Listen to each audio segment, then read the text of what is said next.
नमस्कार। दोपहर समाचार में आपका स्वागत है।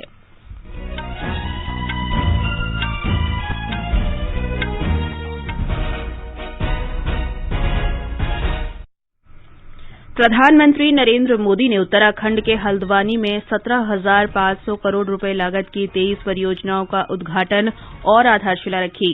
केंद्र ने नागालैंड में सशस्त्र बल विशेष अधिकार अधिनियम को तत्काल प्रभाव से 6 महीने के लिए बढ़ाया। निर्वाचन आयोग ने उत्तर प्रदेश में आगामी विधानसभा चुनाव की तैयारियों की समीक्षा की। कोविड दिशा निर्देशों का सख्ती से पालन करने के साथ स्वतंत्र और निष्पक्ष चुनाव कराने का आश्वासन दिया। राष्ट्रव्यापी कोविड टीकाकरण के तहत देश में अब तक 143 करोड़ 83 लाख से अधिक टीके लगाए गए। देश में अब तक 961 मरीजों में ओमिक्रॉन संक्रमण की पुष्टि हुई है।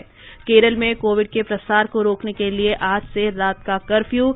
विश्व स्वास्थ्य संगठन ने डेल्टा और ओमिक्रॉन संक्रमण के एक साथ फैलने के कारण कोविड की सुनामी आने की चेतावनी दी। और सेंचुरियन में भारत के साथ पहले क्रिकेट टेस्ट मैच के 5वें और अंतिम दिन दक्षिण अफ्रीका ने ताजा समाचार मिलने तक 5 विकेट पर 131 रन बनाए।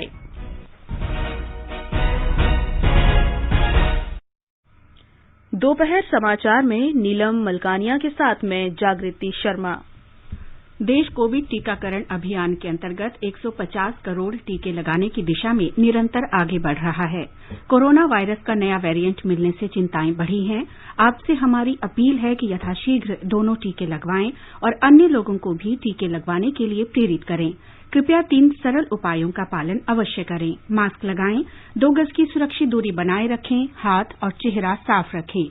कोविड से संबंधित किसी भी जानकारी और मार्गदर्शन के लिए राष्ट्रीय हेल्पलाइन नंबर 011-2397-8046 और 1075 पर संपर्क करें। और अब समाचार विस्तार से। प्रधानमंत्री नरेंद्र मोदी ने आज उत्तराखंड में हल्द्वानी में 17,500 करोड़ रुपए लागत की 23 परियोजनाओं का उद्घाटन और शुभारंभ किया। इनमें से 17 परियोजनाओं की आधारशिला रखी गई। प्रधानमंत्री हल्द्वानी में सड़कों के चौड़ीकरण, पिथौरागढ़ में पनबिजली परियोजना और नैनीताल में अवजल निकासी नेटवर्क में सुधार की 6 परियोजनाओं का उद्घाटन कर रहे हैं। इन पर 3,400 करोड़ रुपए से अधिक की लागत आई है। इस समय प्रधानमंत्री उपस्थित जनसमूह को संबोधित कर रहे हैं। नए बन रहे रेल के सारे रूट्स इस दशक को उत्तराखंड का दशक बनाएंगे। उत्तराखंड में बन रहे नए हाइड्रो प्रोजेक्ट उत्तराखंड की बढ़ रही औद्योगिक क्षमता इस दशक को उत्तराखंड का दशक बनाएगी। उत्तराखंड में टूरिज्म सेक्टर का हो रहा विकास पूरी दुनिया में योग के लिए बढ़ रहा आकर्षण वो उत्तराखंड की धरती पर ही खींच करके लाने वाला है। पर्यटकों के लिए बढ़ रही सुविधाएं, होम स्टे अभियान इस दशक को उत्तराखंड का दशक बना के रहने वाले हैं। उत्तराखंड में बढ़ रही प्राकृतिक खेती, नेचुरल फार्मिंग, यहां के हर्बल उत्पाद, कृषि क्षेत्र में भी यह दशक उत्तराखंड का होने वाला है। उत्तराखंड का दशक गौरवपूर्ण होने वाला है। आज की परियोजनाएं इन सब से जुड़ी हुई है। मैं उत्तराखंड के लोगों को आज हल्द्वानी की इस धरती से बहुत बहुत बधाई देता हूं। प्रधानमंत्री नरेंद्र मोदी 1 जनवरी को दिन के 12:30 बजे वीडियो कॉन्फ्रेंस के माध्यम से प्रधानमंत्री किसान सम्मान निधि योजना के अंतर्गत वित्तीय लाभ की 10वीं किस्त जारी करेंगे। 10 करोड़ से अधिक लाभार्थियों को 20,000 करोड़ रुपए से अधिक राशि भेजी जाएगी। प्रधानमंत्री किसान योजना के तहत पात्र किसान परिवारों को प्रतिवर्ष 6,000 रुपये का वित्तीय लाभ उपलब्ध कराया जाता है। ये राशि 2-2 हजार रुपये की 3 किस्तों में सीधे लाभार्थियों के खाते में भेजी जाती है।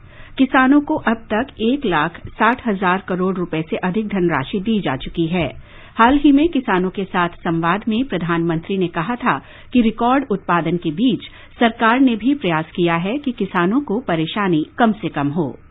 सरकार ने खेती और इससे जुड़े हर सेक्टर को बीज, खाद से लेकर अपनी उपज को बाजार तक पहुंचाने के लिए हर संभव प्रयास किए, उपाय किए। यूरिया की सप्लाई निर्बाध रखी, डीएपी जिसके दाम अंतर्राष्ट्रीय बाजार में इस कोरोना के चलते कई गुना बढ़ गए, उसका बोझ भी हमारी सरकार ने किसानों पर पड़ने नहीं दिया।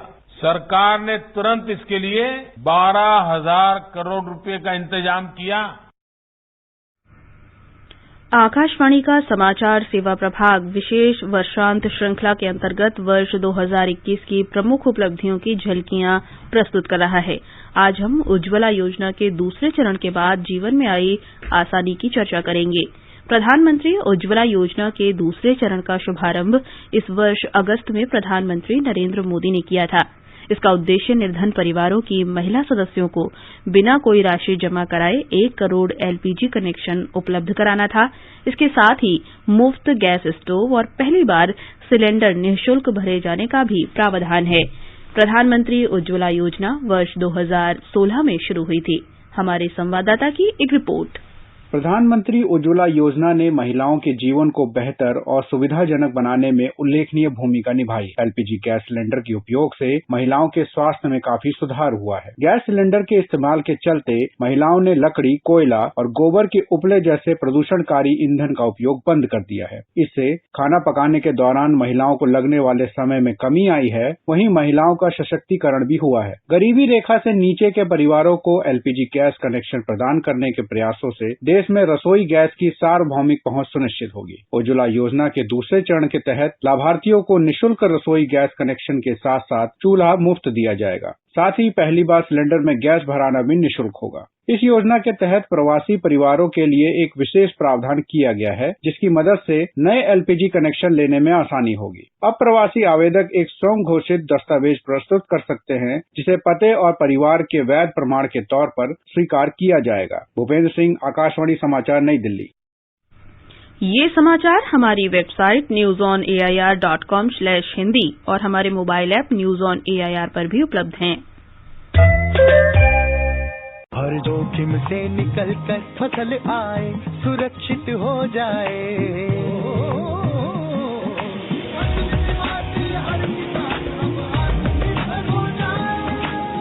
संकट के समय प्रधानमंत्री फसल बीमा योजना किसानों के लिए वरदान है।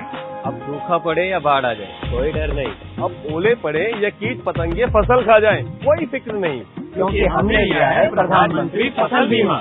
बुआई से फसल कटाई तक हर जोखिम का दावा, न्यूनतम प्रीमियम पर अधिकतम भुगतान का वादा। योजना से हर साल जुड़ रहे हैं 5 करोड़ से ज्यादा किसान। अब आपकी है बारी। नजदीकी कृषि कार्यालय, सहकारी समिति, बैंक शाखा, अधिकृत बीमा कंपनी या जन सेवा केंद्र में स्वेच्छा से करा सकते हैं पंजीकरण। फसल बीमा पोर्टल या फसल बीमा ऐप द्वारा भी कराया जा सकता है पंजीकरण। प्रधानमंत्री फसल बीमा योजना, आपकी फसलों का संपूर्ण सुरक्षा कवच। कृषि एवं किसान कल्याण मंत्रालय, भारत सरकार।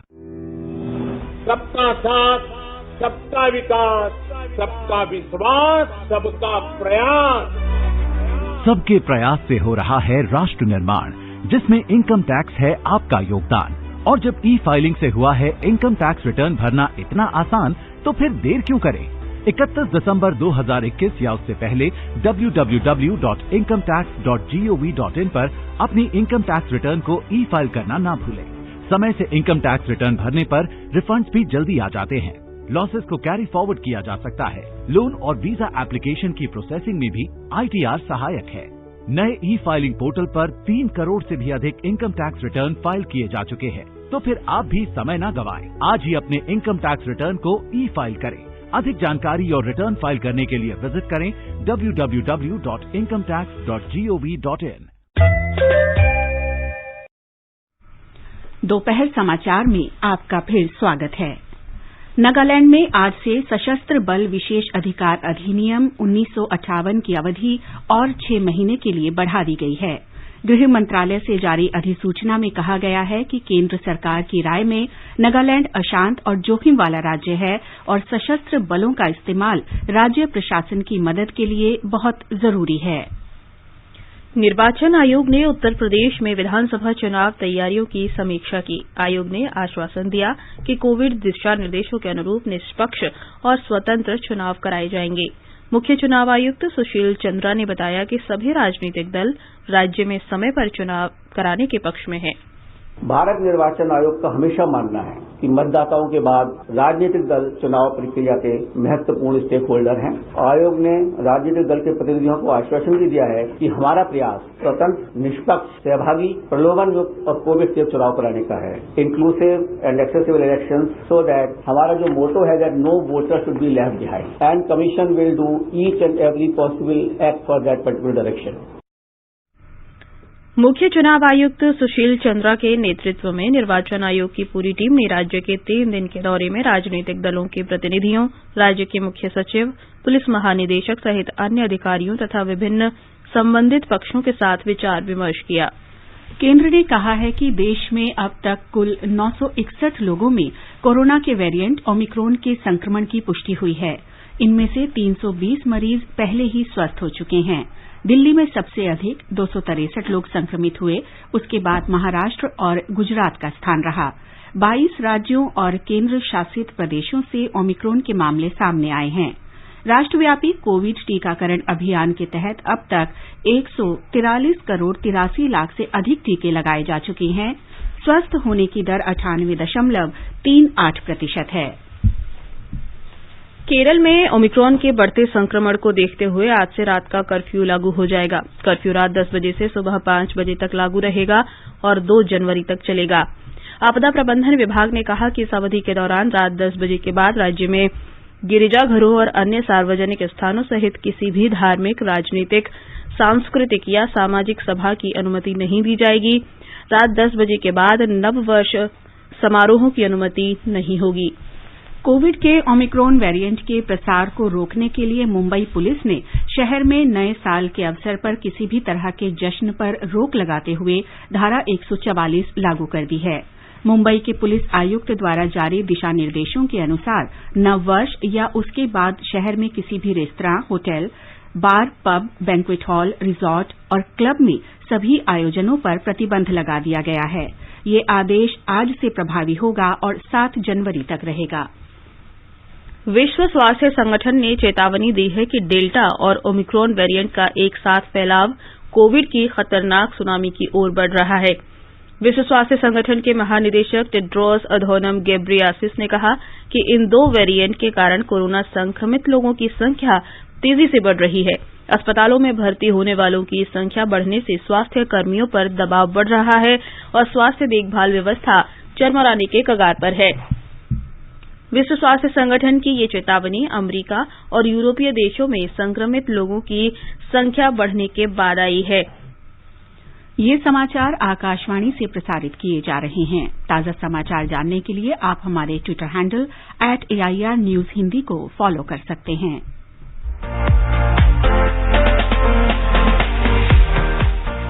बीते साल की खट्टी मीठी यादों को समेटकर आकाशवाणी का समाचार सेवा प्रभाग 31 दिसंबर की रात 9:30 बजे प्रसारित करेगा कार्यक्रम वर्ष 2021 की एक झलक।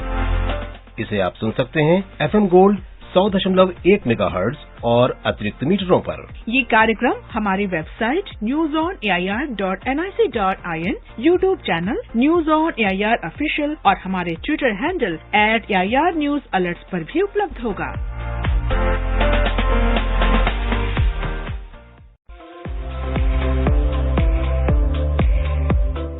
दुनिया रंग बिरंगी की ऐसी खबरें जिन्होंने आपको गुदगुदाया, हंसाया और हैरान किया। साल भर की ऐसी खट्टी मीठी यादों को अपने पिटारे से निकालकर हम फिर लेकर आ रहे हैं आपके लिए। सुनिएगा जरूर 31 दिसंबर सुबह 7:30 बजे कार्यक्रम आज सवेरे में और शाम 4:30 बजे कार्यक्रम परिक्रमा में। दुनिया रंग बिरंगी एक झलक।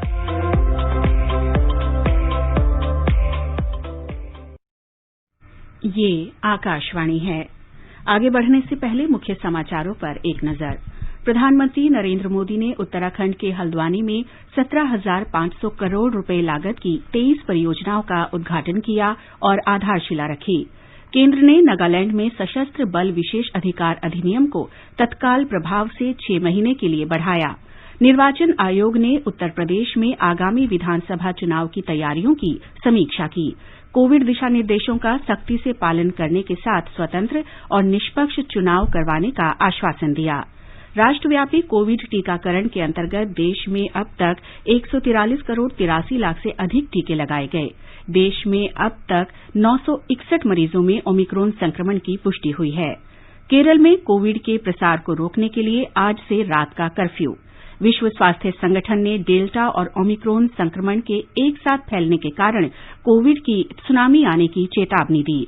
और सेंचुरियन में भारत के साथ पहले क्रिकेट टेस्ट मैच के 5वें और अंतिम दिन दक्षिण अफ्रीका ने ताजा समाचार मिलने तक 5 विकेट पर 150 रन बनाए। नीति आयोग आज नई दिल्ली में बांस के विकास विषय पर एक दिन की राष्ट्रीय कार्यशाला आयोजित कर रहा है। विज्ञान और प्रौद्योगिकी मंत्री डॉ जितेंद्र सिंह, नीति आयोग के उपाध्यक्ष डॉ राजीव कुमार, आयोग के सदस्य डॉ वीके सारस्वत तथा मुख्य कार्यकारी अधिकारी अमिताभ कांत ने संयुक्त रूप से कार्यशाला का उद्घाटन किया। इस अवसर पर डॉ जितेंद्र सिंह ने कहा कि कोविड काल के बाद बांस के क्षेत्र का विकास आर्थिक वृद्धि में मुख्य भूमिका निभाएगा। तो हमें इस बात का गर्व भी है कि प्रधानमंत्री जी ने इस ओर तवज्जो दी। अनेकों ऐसे क्रांतिकारी उन्होंने निर्णय लिए। 100 वर्ष पुराना इंडियन फॉरेस्ट एक्ट को संशोधित कर दिया गया कि होम ग्रोन बैम्बू से उससे मुक्ति मिल जाए। इसी प्रकार आयात कर बढ़ा दिया गया है बैम्बू प्रोडक्ट्स पर। हुनर हाट दिल्ली के जवाहरलाल नेहरू स्टेडियम में चल रहा है। 23 दिसंबर से शुरू हुआ हुनर हाट 14 दिन तक चलेगा। 34वें हुनर हाट का विषय है लोकल फॉर ग्लोबल। अल्पसंख्यक कार्य मंत्री मुख्तार अब्बास नकवी ने आज संवाददाताओं को बताया कि हाट में लगभग सभी राज्यों के 700 से अधिक कारीगर और शिल्पकार हिस्सा ले रहे हैं। दिल्ली में जो हुनर हाट चल रहा है उसमें 30 राज्यों और केंद्र शासित प्रदेशों के दस्तकार, शिल्पकार, कारीगर अपने स्वदेशी उत्पादनों के साथ आए हुए हैं और बड़ी संख्या में लोगों का हमारे इन कौशल कुबेरों को प्रोत्साहन भी मिल रहा है और हौसला अफजाई भी हो रही है। इसमें लगभग सभी राज्यों के दस्तकार, शिल्पकार, कारीगर हैं और 700 से ज्यादा दस्तकारों, शिल्पकारों के स्वदेशी उत्पादनों की यहाँ पर दुर्लभ स्वदेशी जो प्रदर्शनी है वो दिखाई पड़ रही है। सेंचुरियन में भारत के साथ पहले क्रिकेट टेस्ट मैच के अंतिम दिन दक्षिण अफ्रीका ने 5 विकेट पर 153 रन बना लिए हैं। इससे पहले दक्षिण अफ्रीका ने 4 विकेट पर 94 रन से आगे खेलना शुरू किया। भारत को दोनों पारी के आधार पर 304 रन की बढ़त मिली है। आज का संस्कृति संदेश समर्पित है हिंदी गजलकार दुष्यंत कुमार को। यूं तो गजल कहने की रवायत उर्दू में रही है, लेकिन हिंदी में गजल को शिखर तक पहुंचाने में दुष्यंत कुमार की भूमिका सराहनीय रही है।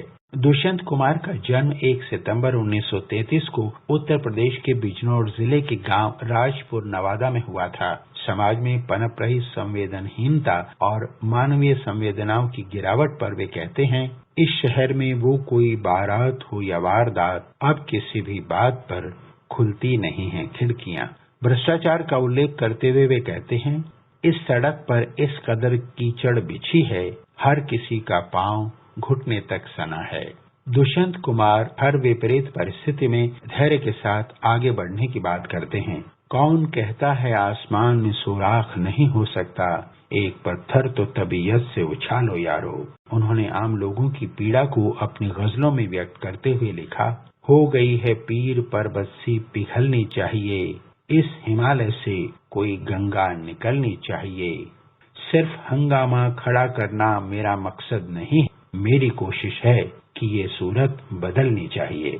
30 दिसंबर 1975 को हिंदी गजल का ये नक्षत्र हमेशा के लिए अस्त हो गया। कहाँ तो तय था चरागां हर एक घर के लिए, कहाँ चिराग मयस्सर नहीं शहर के लिए, यहाँ दरख्तों के साये में धूप लगती है, चलो यहाँ से चलें और उम्र भर के लिए।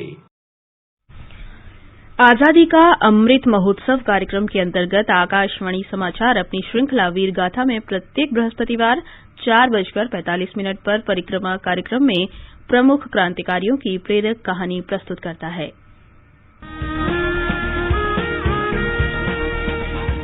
आजादी के अमृत महोत्सव के पावन अवसर पर आकाशवाणी समाचार के कार्यक्रम परिक्रमा में बृहस्पतिवार को शाम 4:45 पर सुनिए देश की आजादी में अपना अमूल्य योगदान देने वाले भारतीय स्वतंत्रता संग्राम के सेनानियों की वीर गाथा।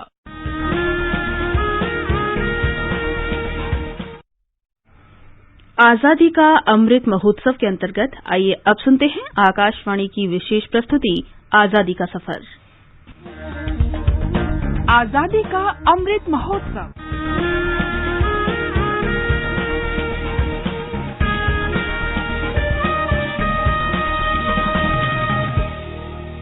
आजादी का सफर आकाशवाणी समाचार के संग एक राष्ट्र का जन्म। भारत का गौरवशाली स्वतंत्रता संग्राम विश्व के महानतम संघर्षों में से एक है। आकाशवाणी समाचार आपके लिए प्रतिदिन इस संग्राम की एक झलक लेकर आता है।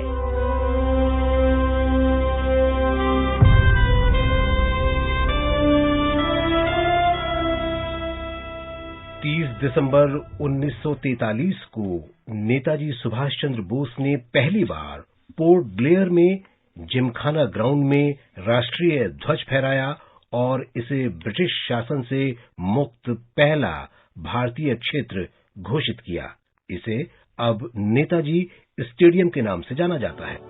तूफान हिंद लाएंगे, वो शान हिंद लाएंगे, फिरंगियों की कौम पर वो कहर बन के छाएंगे। सुभाष जी वो जाने।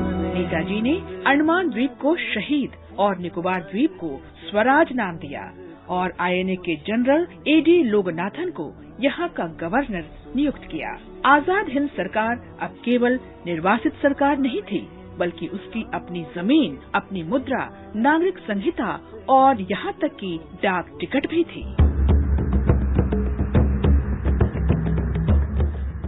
आज हम याद कर रहे हैं जयंतिया के स्वतंत्रता सेनानी ऊ क्यांग नांगबाह को, जो 30 दिसंबर 1862 को शहीद हो गए थे। ऊ क्यांग नांगबाह का जन्म जोवाई में हुआ था।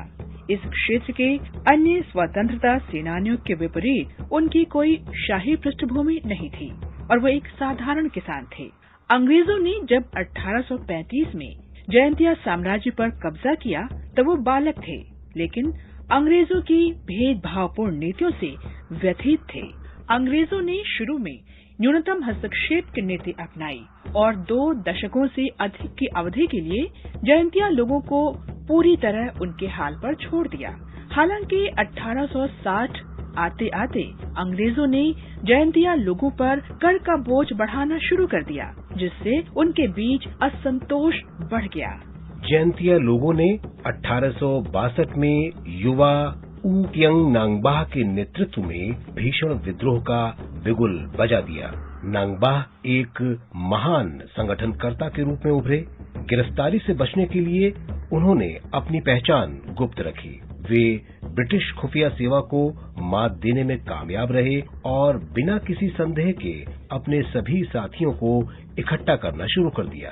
हालांकि जयंतिया अंग्रेजों की शक्ति का मुकाबला नहीं कर पाए और अंततः हार गए। उस असमान लड़ाई में सैकड़ों जयंतिया मारे गए। ऊ क्यांग नांगबाह को धोखे से पकड़ लिया गया और 30 दिसंबर 1862 को सार्वजनिक रूप से फांसी दे दी गई।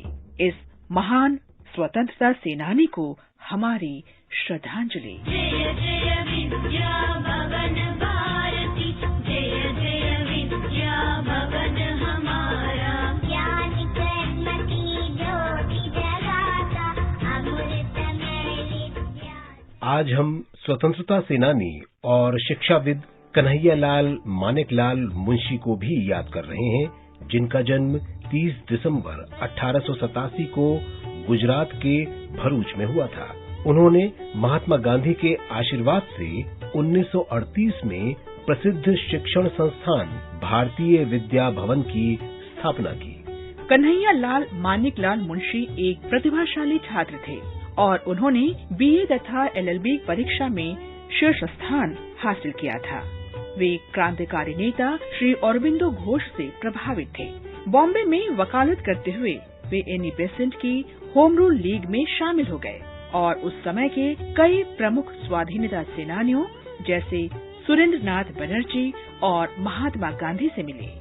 1927 में वे बॉम्बे विधानसभा के लिए चुने गए, लेकिन बारडोली सत्याग्रह के बाद उन्होंने इस्तीफा दे दिया। उन्होंने सविनय अवज्ञा आंदोलन में भी भाग लिया और 2 बार जेल गए।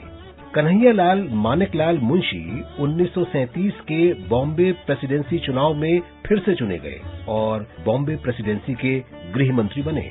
उन्होंने राज्य में सांप्रदायिक दंगों को शांत कर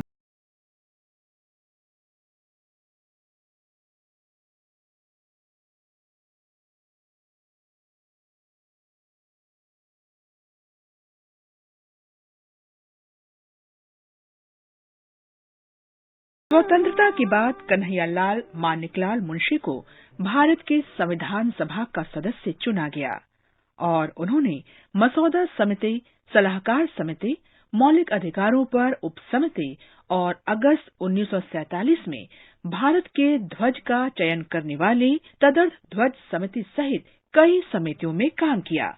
कन्हैयालाल मानेकलाल मुंशी 1971 में अपनी मृत्यु तक राष्ट्र सेवा के लिए प्रतिबद्ध रहे। इस महान देशभक्त को हमारा नमन।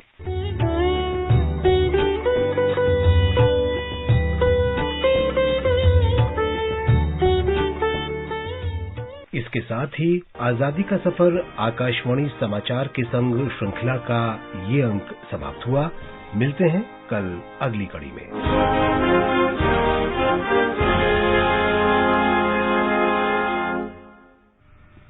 आजादी का अमृत महोत्सव के लिए सभी उपभोक्ताओं को शुभकामनाएं। हॉलमार्क सोने की शुद्धता सुनिश्चित करता है। हमेशा हॉलमार्क वाले सोने के आभूषण खरीदें।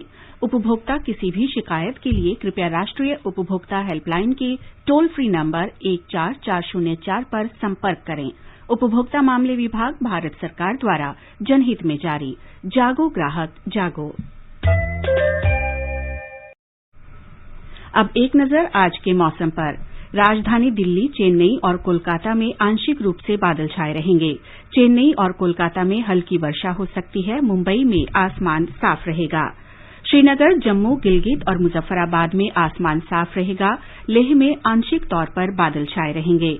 पूर्वोत्तर में गुवाहाटी, इम्फाल, आइजोल, कोहिमा, ईटानगर, शिलांग और गंगटोक में बादल छाए रहेंगे और बूंदाबांदी के आसार हैं। और अंत में मुख्य समाचार एक बार फिर। प्रधानमंत्री नरेंद्र मोदी ने उत्तराखंड के हल्द्वानी में 17,500 करोड़ रुपए लागत की 23 परियोजनाओं का उद्घाटन और आधारशिला रखी। केंद्र ने नागालैंड में सशस्त्र बल विशेष अधिकार अधिनियम को तत्काल प्रभाव से 6 महीने के लिए बढ़ाया। निर्वाचन आयोग ने उत्तर प्रदेश में आगामी विधानसभा चुनाव की तैयारियों की समीक्षा की। कोविड दिशा निर्देशों का सख्ती से पालन करने के साथ स्वतंत्र और निष्पक्ष चुनाव कराने का आश्वासन दिया। राष्ट्रव्यापी कोविड टीकाकरण के तहत देश में अब तक 143 करोड़ 83 लाख से अधिक टीके लगाए गए। देश में अब तक 961 मरीजों में ओमिक्रॉन संक्रमण की पुष्टि हुई है। केरल में कोविड के प्रसार को रोकने के लिए आज से रात का कर्फ्यू। विश्व स्वास्थ्य संगठन ने डेल्टा और ओमिक्रॉन संक्रमण के एक साथ फैलने के कारण कोविड की सुनामी आने की चेतावनी दी। और सेंचुरियन में भारत के साथ पहले क्रिकेट टेस्ट मैच के 5वें और अंतिम दिन दक्षिण अफ्रीका ने ताजा समाचार मिलने तक 6 विकेट पर 161 रन बनाए। इसके साथ ही दोपहर समाचार का ये अंक समाप्त हुआ। नमस्कार।